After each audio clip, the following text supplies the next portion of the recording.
de pregar, que a gente orasse por essas famílias enlutadas, para Deus dar força. Há uma perseguição muito forte ao cristianismo nesses últimos tempos, em muitos países onde predominam outras religiões. Nós somos perseguidos e muitos morrem. Mas há uma força sobrenatural que a Igreja de Cristo sofre perseguição desde os primeiros dias. Mas a Bíblia fala que as portas do inferno não vão prevalecer contra ela. Nada detém a marcha da igreja. Nada. A igreja vai marchar até o dia que ela será retirada da terra pelo poder sobrenatural de Jesus Cristo, que vai aparecer nas nuvens e nos levar. Vamos orar, vamos ficar em pé e orar por estas famílias que estão sofrendo pela perda, pela igreja. Imagina o impacto que aconteceu naquela igreja. Nós precisamos estar orando por isso. Quero convidar o pastor Branco para fazer esta oração e nós vamos acompanhá-lo. Glória a Deus. Leva nas suas mãos, vamos orar para essas famílias. Meu Deus, nesse momento, meu Deus, estamos alegres, louvando, cantando, meu Deus, Pai, na tua casa. Mas sabemos, meu Deus, que do outro lado, meu Deus, Pai, as famílias estão chorando agora. Talvez pelo teu pai, teu filho, a tua mãe, que foi ali louvar e agradecer pelo teu nome, meu Deus, Pai. Mas que maravilha é, Senhor Pai amado, morreram, meu Deus, Pai, louvando e ouvindo a tua palavra. Mas nesta manhã eu quero entregar a cada família que agora estão chorando, que estão levando, meu Deus, Pai, o seu defunto até a cova, talvez ainda hoje, ou talvez amanhã. Pai, dê força à família, dê força ao pai, dê força a esses filhos, meu Deus, Pai, do outro lado, meu Deus, Pai. E esta semana também, quantos atentados, meu Deus, Pai, aconteceu durante o mundo. Pai, mas nesta manhã nós queremos agradecer pelas nossas vidas. Nós estamos louvando, fortalecendo o coração deles agora, em oração, clamando por essas famílias. E nós cremos, Senhor Pai, que a paz está sobre a vida deles, porque eles morreram louvando o teu nome. Deus, em nome de Jesus, eu declaro agora a vitória, a paz sobre essas famílias, em nome de Jesus. Se vocês crêem, diz amém. Glória a Deus, aleluia. Graças a Deus. Pode se assentar. Por ser hoje o dia de Ramos, eu quero aproveitar e pregar uma mensagem hoje, um pouco mais breve, sobre este episódio, esta entrada magnífica de Jesus na cidade de Jerusalém. O que nós sabemos é que Jesus estava na cidade de Jericó. Jericó fica a uma boa distância de Jerusalém, e enquanto Jericó fica no nível do mar, Jerusalém fica muito elevada.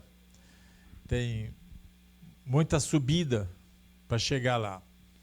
E Jesus estava em Jericó e fez essa caminhada longa até chegar ali perto de Jerusalém. Quando ele estava chegando ali perto, Jesus parou e conversou com os seus discípulos e deu uma ordem para eles. Uma ordem sui generis, incomum. Vamos ler. Lucas 19, versículo 28. Depois de dizer isso, Jesus foi adiante, subindo para Jerusalém. Ao aproximar-se de Betfagé e de Betânia, no monte chamado das Oliveiras, enviou 2 dos seus discípulos, dizendo-lhes: vão ao povoado que está aí na frente, e ao entrarem encontrarão um jumentinho amarrado, no qual ninguém jamais montou. Desamarrem o jumentinho e tragam-no aqui. Se alguém lhes perguntar por que o estão desamarrando, respondam da seguinte maneira: o Senhor precisa dele. Ok? Repitam comigo. O Senhor precisa de jumentos. Pode preparar que você vai virar jumento daqui a pouco.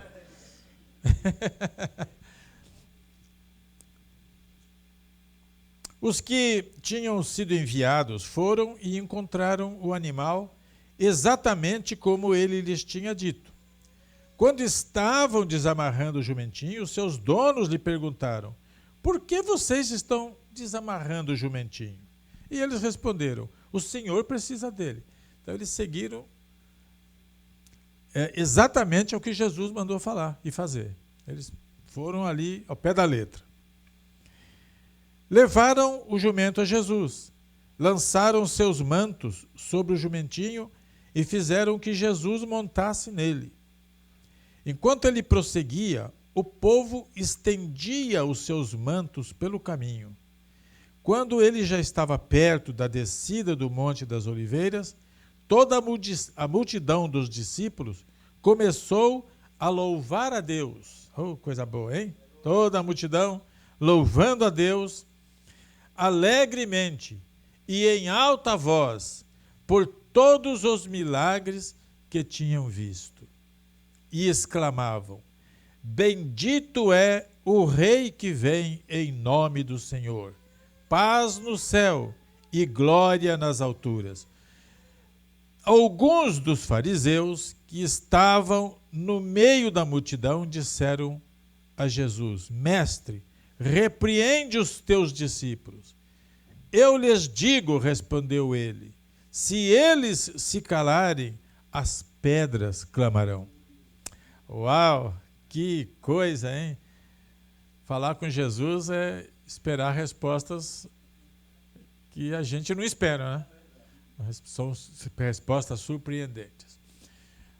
Mas vamos verificar aqui algumas coisas. Primeiro, Jesus está numa cidade onde ele realizou muitas coisas. Jesus, no ministério dele, fez muitos milagres. Ele se tornou conhecido e tinha uma multidão enorme que seguia Jesus. Agora ele está saindo de Jericó, que fica muito longe, percorre aquele caminho. Quando ele está chegando ali perto, ele para e chama 2 discípulos dele e dá uma ordem para eles. Fala para eles: vocês vão nesta aldeia, nesse povoado que está aí na frente, e vocês vão ver uma jumenta e um jumentinho amarrado nela. Era a mãe e o filhote. Vocês vão encontrar e vocês vão desamarrar o jumentinho, e trazer para mim. Isso é uma ordem estranha, gente, porque parece contrariar os bons costumes, não é? Você vai lá ver um jumentinho que não é seu e desamarra e leva para outro. Parece um roubo. Parece uma coisa que está fora de cogitação. Mas o que acontece é que tudo que Deus faz, que Jesus faz, que acontece na nossa vida, a ação de Deus tem propósitos. Fala comigo, Deus tem propósitos. Nosso Deus, gente, ele não é o Deus do acaso, é um Deus de propósitos. Então o que acontece com você, o que acontece comigo, nós não entendemos, mas aquilo lá, no projeto eterno de Deus, tem uma razão para que seja daquele jeito. Então quando a gente entende isso, a nossa vida fica mais fácil. A gente não fica lamentando e sofrendo, porque sabe, Deus está no controle, isso está acontecendo porque tem propósitos. Já tinha sido feita uma profecia, lá no Velho Testamento, falando exatamente isto, que Jesus ia entrar em Jerusalém numa jumentinha. E isso precisava se cumprir, precisava acontecer, porque Deus não falha em suas promessas e tudo que ele fala acontece. Então isso tinha que acontecer. E Jesus providenciou para que acontecesse. Agora, certamente, no coração daqueles donos da jumenta e do jumentinho, o Espírito Santo já tinha trabalhado. O Espírito de Deus já havia colocado sossego naquelas almas ali. E os discípulos vão na frente, chegam lá, começam a desamarrar. Quando eles estão desamarrando, chegam os donos. Por que vocês estão desamarrando o jumentinho? Imagina só. Imagina você está com o teu carro na garagem lá. Tem garagem coberta e garagem descoberta, não é? Na garagem descoberta lá você tem seu carro e chega lá pessoas estranhas e olha para você e descaradamente abre a porta do carro, senta lá e liga o motor. O que você vai falar? Ei, o que você está fazendo com o meu carro? O que está acontecendo? Esse carro é meu. E aí a pessoa que está lá mexendo no seu carro diz assim: o Senhor precisa dele. O que quer dizer isso? Nada. Que senhor é esse que precisa do meu carro? não telefonou para mim, não mandou text message pedindo, não fez nada. E como é que é isso? Precisa dele. O Senhor precisa dele? Precisa. E falando isto, liberou, deixou levar. Agora, a gente lendo essa passagem, eu, pelo menos aqui nas minhas conjunturas, fico pensando, Deus precisou de um jumento para concluir a obra dele. Se Deus precisou de um jumento para fazer a obra dele, quanto mais ele não precisa de você e de mim. Por quê? Qual era a obra que aquele jumentinho ia fazer? Qual era a tarefa dele? Conduzir Jesus. Nós precisamos carregar Jesus em nós. O jumentinho levou nas costas, nós levamos no coração. Nós somos transportadores do Mestre. Onde nós vamos, ele tem que estar conosco. Por onde quer que nós formos, o Senhor está ali. Porque a Bíblia diz que ele habita em nós. Então nós não somos jumentos, mas somos, né? Transportadores de Jesus Cristo. Ele precisa de homens e de mulheres para fazer a obra dele aqui na terra. Ele conta conosco. Bem que os anjos quiseram fazer isso. Deus falou, nada de anjo fazer. Quem tem que fazer isso são os homens. Porque Jesus morreu pelos homens, pelo ser humano e não pelos anjos. Então nós é que precisamos fazer. Ontem à noite, quando nós fizemos aqui a noite de consagração, houve um momento em que falamos sobre o serviço nosso na igreja. E na minha ministração ao coração dos que estavam aqui, foi falado que a maneira que nós precisamos servir a Deus é o melhor que está ao nosso alcance. E que Jeremias fala que quem serve a Deus de forma relaxada, ou seja, de qualquer jeito, está sob maldição. E quando eu fiz o convite para quem queria vir servir a Deus, meu coração se transbordou de alegria, porque todos se levantaram e ficou lotado aqui na frente. Todos querem servir a Deus. Na diversidade dos ministérios.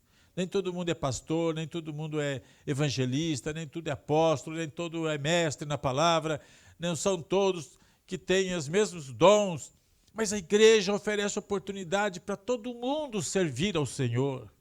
Todos podem servir ao Senhor. Alguns servem de uma forma oculta, ninguém vê. Eu comparo muito o trabalho de algumas pessoas na igreja ao trabalho dos lixeiros, né? Os que chamam garis, né? Você não percebe o trabalho deles, até quando eles fazem greve. Aí todo mundo percebe o mau cheiro que começa a surgir. Então tem coisas na igreja que se esses que trabalham no oculto não fizerem, vai aparecer o defeito, a falha. Mas quando cada um faz seu trabalho, no melhor da sua capacidade, Deus fala, ô jumentinho bom, está cumprindo o seu papel. E tem mais. Isso que eu vou falar, vocês vão perceber. Aquele jumentinho, carregando Jesus, o rei do universo, o criador de todas as coisas. Imagina aquele jumentinho andando ali e o povo jogando as roupas pelo chão para ele pisar. Outros apanhavam ramos das palmeiras e jogavam. O chão ficou bonito. E aquele jumentinho, cabecinha assim, andando ali, falou, eu sou importante mesmo. Olha o que está todo mundo fazendo para mim aqui.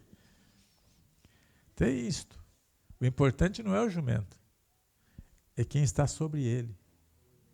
O importante nisso tudo não sou eu. Não é você. Quem é? É Jesus. É Jesus.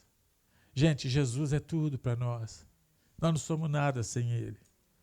Aquele jumento podia estar transportando homens famosos, reis e tudo. Mas ele não sabia que ele estava transportando o rei do universo. Que naquela ocasião era um homem simples como nós. Era um homem que vivia o dia a dia. Mas o jumentinho foi escolhido para fazer algo muito grande. Você quer ser escolhido também? Você quer também dar oportunidade para Deus usar você da maneira que Ele quiser? Porque não é sempre da maneira que a gente quer, da maneira que Ele precisa de nós. Às vezes o que a gente quer fazer não é o que Ele precisa naquele instante. Se você tem esse desejo de abrir seu coração e oferecer seu tempo para Deus, seu talento para Deus, seus dons para Deus, e dizer: Senhor, conte comigo, conte comigo. Eu estou na tua casa não só para ficar ouvindo pregação, eu estou na tua casa não só para ouvir louvor, eu estou na tua casa, Senhor, não apenas como mais um, eu estou na tua casa, Senhor, com um desejo: cumpre o teu propósito em mim, faz de mim a tua vontade, o teu querer. Quem tem esse desejo forte no coração, fique em pé. Coloque-se de pé. Deus está olhando lá do céu e está vendo. Olha com quantos que eu posso contar ali da 23 Main Street. Olha com quantos que eu posso contar. E agora ele, na minha imaginação aqui, ele já chama o anjo lá, aquele monte de anjo lá, e fala: vai tomando nota do nome de cada um. E vai conferindo o que eles sabem fazer. Um canta bem, o outro ensina bem, o outro sabe limpar chão, o outro sabe entregar pizza, o outro sabe fazer outras coisas. Toma nota de tudo que eles sabem fazer, porque eu vou usá-los. Eu vou precisar deles na minha obra. Eu preciso deles e eu vou usá-los. Levante a mão, você que ficou em pé. Senhor Deus e Pai, aí estão os teus soldados, Senhor, que estão se apresentando. Senhor, muitos aqui têm talentos tremendos que estão no fundo do baú. Vamos abrir, Senhor, essa tampa e liberar para servir ao Rei Jesus Cristo. Fica com eles, ó Deus, agora. Dá força e abre oportunidades para eles servirem a Ti de todo o coração. Em nome de Jesus. Amém. Pode se assentar aplaudindo ao Senhor, o nosso Deus.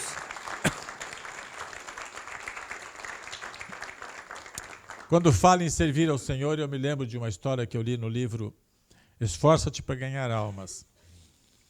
E esse livro é um livro de evangelismo, é um livro que estimula a pessoa para ganhar almas para Jesus. Leitura simples, um livro pequeno. Eu li esse livro muitas vezes. Tem uma história lá que cativou meu coração. É de um soldado que na batalha ficou ferido e foi levado ao hospital. E ali no hospital ele estava morrendo. E a situação dele era grave, que ele queria morrer, por causa dos ferimentos. E não havia nada que fizesse ele mudar de opinião, de lutar contra a morte e querer se recuperar. E aí, diz lá no livro que ele recebeu a visita do rei. O rei foi visitá-lo, foi visitar o soldado.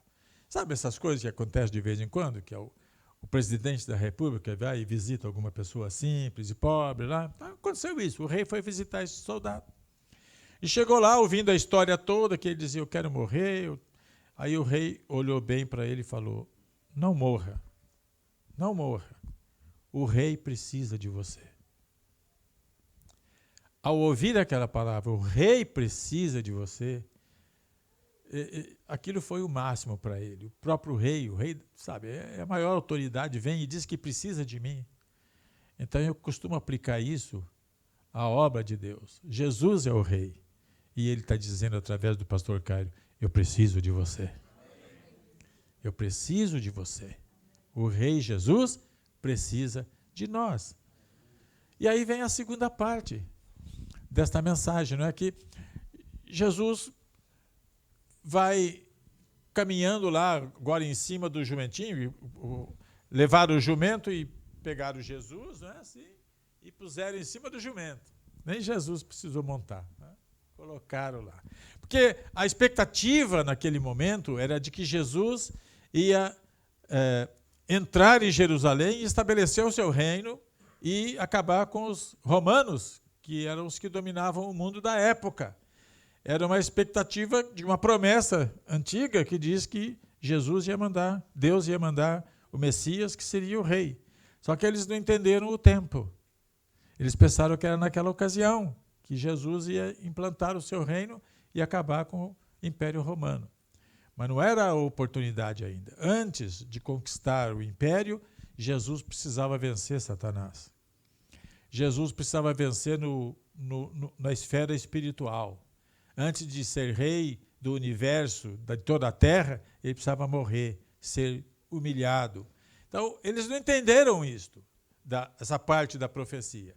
Mas, então, quando Jesus ia andando, eles jogavam, tirava seu paletó, seu turbante, o que tivesse, enfim, jogava no chão e ele ia passando. E muitos arrancavam folhas das palmeiras que tinha ali e iam jogando pelo chão e iam cantando com alegria. Bendito é o Rei que vem, em nome do Senhor. Paz no céu e glória nas alturas. Eles iam cantando hosanas, hosanas ao que vem, em nome do Senhor. Era uma alegria tremenda, porque eles cantavam, diz aqui a Bíblia, eles cantavam em alta voz. Ele não era apenas baixinho, não, eles queriam explodir de alegria, recebendo o Rei Jesus. Mas sempre tem alguém que faz comentário negativo, não é? E naquela ocasião, os negativos eram os fariseus, era uma seita da religião judaica, não é? Então tinha os saduceus e os fariseus e os essênios, são as três principais. Os fariseus são aqueles que mais deram trabalho para Jesus. E eles sempre procuravam achar um motivo para atrapalhar o que estava acontecendo. Então, alguns dos fariseus que estavam no meio da multidão disseram a Jesus: Mestre, repreende os teus discípulos. Aí vem a resposta: se eu mandar eles ficarem quietos e os meus discípulos se calarem, todas essas pedras aí vão clamar no lugar deles. Agora veja bem, se nós, vocês e eu, nós, não louvarmos ao Senhor, não bendizermos ao Senhor, não honrarmos ao Senhor, os passarinhos que estão aí fora vão fazer isso. Estas árvores vão fazer isso, vai soprar vento sobre aquelas. Está meio seco ainda, mas as árvores começam a cantar. Então não vamos perder a oportunidade de louvar a Deus, de glorificar o nome dEle, de bendizer o nome dEle, de exaltar o nome de Jesus, porque a Bíblia diz que o nome de Jesus está acima de todo nome, que todo joelho vai se dobrar diante dEle e que toda língua vai confessar: Jesus é o Senhor, Ele é Senhor. Isto é um privilégio que é dado para nós. Aquele povo todo glorificando, cantando com alegria, dizendo palavras de exaltação a Jesus Cristo. E os fariseus queriam que eles se calassem. Se surgir algum fariseu na tua vida, fala para ele: cala a boca, seu fariseu sem vergonha e hipócrita. Eu vou continuar louvando meu Deus, porque nele eu posso confiar. Ele é o meu Senhor e o meu Salvador. E você, fariseu, o que é que você fez por mim? Você só quer me atrapalhar. Nós temos que ser agressivos ao tratar com o Satanás. Não abaixa a cabeça para o diabo, não. Se ele vem perturbar a tua vida, estufa o peito, ergue a cabeça, estende a mão, fala: sai de mim, Satanás, em nome de Jesus. E como nós cantamos, não há poder do inferno que possa resistir ao grande eu sou. Grande eu sou é como Deus se apresentou a Moisés. Moisés perguntou: eu vou no Egito, a teu mandado libertar o povo, eles vão me perguntar: quem é que te mandou? O que eu vou dizer? Qual é o teu nome? E Deus respondeu: meu nome é Eu Sou. Que nome, não é? Eu sou. O que quer dizer isto? Que Deus não era e nem será. Deus não existe. Deus é. Aleluia. O grande eu sou. O tremendo, o poderoso eu sou. E é isso que nós temos que, com essa autoridade do eu sou, do nome de Jesus Cristo, resistir ao diabo e ele fugirá de cada um de nós. Que essa mensagem possa fazer bem ao teu coração. Que você não se cale diante das dificuldades da vida, diante daqueles zombadores que sempre aparecem. Não se cale. Não tenha vergonha de dizer que você é de Cristo. Não tenha vergonha de dizer eu sou cristão. Não seja um atleticano com a camisa do Atlético por baixo e a do Cruzeiro por cima. Entendeu o que eu quis dizer? Seja o que é mesmo. Mostre aquilo que você é. Não se envergonhe, não tenha medo de dizer eu sou filho, sou filha de Deus, o Criador do universo. Eu tenho uma grande herança. Seja bendito o nome do Senhor. Agora atente para uma coisa. Isso foi no domingo. Na sexta-feira, esta multidão que cantava, muitos deles disseram, crucifica-o. Confiar no ser humano não dá certo, gente. O ser humano muda de opinião de uma hora para outra. Muda de lado de uma hora para outra. Uma hora é seu amigo, mas dependendo de outras coisas, pode virar seu inimigo. Eu fico espantado, realmente espantado, quando eu vejo casais que se divorciam, que viveram juntos, às vezes, por muitos anos, tiveram intimidade. Um professou amor para o outro, se comprometeram, mas quando surge o divórcio, ficam inimigos ferozes um do outro. Não tem piedade. Falam coisas horríveis. Isso é o ser humano. Com Jesus Cristo, nós nunca vamos experimentar isto. O amor dele não muda. Ele nos ama, nos quer bem e nos aceita como somos. Então, a ele é que nós devemos dedicar fidelidade o tempo todo. E confiança. E não ter vergonha de dizer, eu pertenço a ele. Que o Senhor te abençoe. O Senhor te guarde e te dê um domingo de Páscoa cheio de alegria. E que você hoje possa glorificar o... É em inglês que fala palmas, né? E... Falei Páscoa? Mas também para Páscoa. Mas eu queria dizer para hoje, domingo de Ramos, cheio de alegria, né? Glorificando a Deus. Não deixe só para fazer isso na igreja. Faz isso em casa. Canta com a sua esposa, com seu marido, com seus filhos. Cantem, glorifiquem a Deus. Deixa Ele fazer parte da sua vida e da vida da sua família. Aplauda o Senhor e glorifique o nome dEle. Seja louvado o nome do Senhor para sempre. Estão começando a retornar os pequeninos. Nós vamos aproveitar mais um pouquinho a presença da Simone aqui para ela cantar mais um hino. E aí, depois que ela cantar essa música de louvor ao Senhor,